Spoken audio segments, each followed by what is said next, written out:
Donc l'appellation Cheverny, donc c'est environ 500 hectares de vignes pour une production de 20 à 25 000 hectolitres annuels. Et l'appellation Cours-Cheverny, c'est 50 hectares de vignes pour une production de 2000 hectolitres. Donc en Cheverny, c'est le cépage dominant, Cheverny blanc, c'est le Sauvignon. Et un cépage complémentaire qui peut être le Chardonnay, voire le Mini Pinot sur certaines exploitations. Il faut avoir au minimum 2 cépages pour faire un Cheverny blanc. Et pour le Cheverny rouge et rosé également, donc là c'est cépages Pinot Noir et Gamay, qui sont indispensables pour la production du Cheverny rouge. Et pour le Cours-Cheverny, naturellement, c'est Romorantin à 100%. On épluche bien la baguette. Et voilà, donc la taille est faite.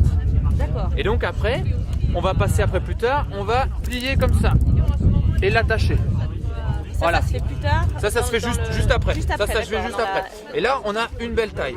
C'est-à-dire que chaque bourgeon, on va avoir des nouveaux brins qui vont pousser. Oui. Sur chaque brin, on va avoir 1 à 2 raisins.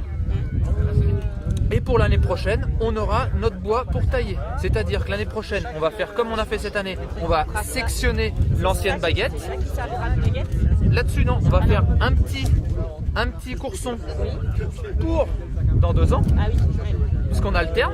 Oui, on alterne. Voilà, et c'est celui-ci qui va servir pour la baguette. Donc celui-ci, on a tous nos espoirs sur lui. Quand il va pousser, on va avoir la baguette pour l'année prochaine et le petit courson, le petit rappel. Voilà, au cas où, parce qu'il faut toujours. Donc Cheverny, historiquement, la première appellation, ça remonte à 1956, quand a été créée l'appellation Montpré-Chambord Cours-Cheverny. Donc c'était la première appellation qui était mise en place sur une dizaine de communes, Cheverny, Cours-Cheverny, Montpré-Chambord, Huisseux-sur-Cosson. Je ne pense pas que j'en ai oublié. Et c'était un peu le berceau du cépage romorantin. Et après, en 1973, l'appellation a été étendue. Donc il y avait les premières démarches pour accéder à l'AOC à ce moment-là. Et donc l'INO avait souhaité, et puis les vignerons qui étaient en place à ce moment-là, réviser l'aire d'appellation, qui a été étendue à 23 communes, avec les cépages qu'on utilise maintenant sur nos AOC. Et donc de 73 à 93, on a fonctionné avec ce VDQS qui s'appelait après VDQS Cheverny. Donc de Montpré-Chambord Cours-Cheverny, on est passé à VDQS Cheverny, et en 93, bouquet final, on est passé à l'AOC Cours-Cheverny et l'AOC Cheverny. La viticulture, bravo aux mousquetaires qui ont lancé ça à Cheverny il y a 20 ou 30 ans, combien d'années on a dit 20 ans 20 ans. On a fait ça au début des années 80. Bravo aux mousquetaires qui ont lancé ça il y a 20 ans, parce qu'il fallait le faire, il fallait l'oser.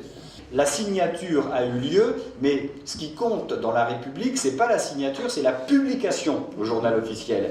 Et j'ai cru, à en croire Philippe, que la publication, elle avait un peu traîné et qu'il a fallu attendre le 26 mars, un dimanche matin, pour que le journal officiel officialise la signature de Jean-Pierre Soisson. Donc voilà un petit point d'histoire. Est-ce que c'est bien ça, Michel? Oui, c'est ça. Bon, voilà. Donc Michel, l'historien de la viticulture, nous confirme.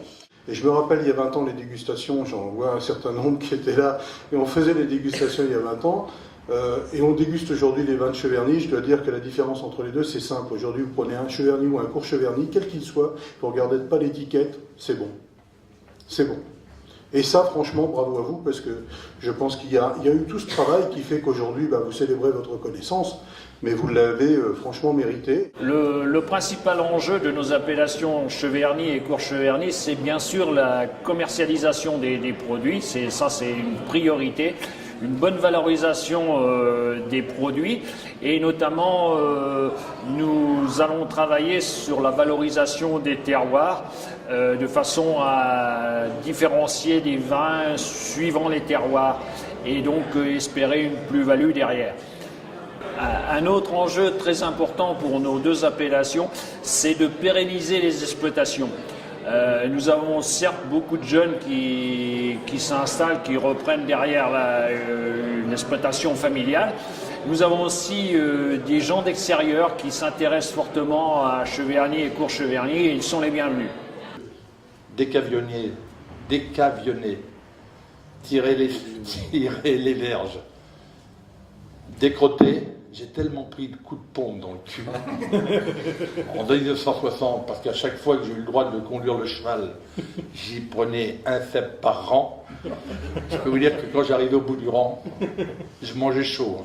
Et j'avais souvent que de la soupe à manger le midi parce que le père, il ne me faisait pas de cadeaux. Alors je pense qu'aujourd'hui, vous travaillez autrement.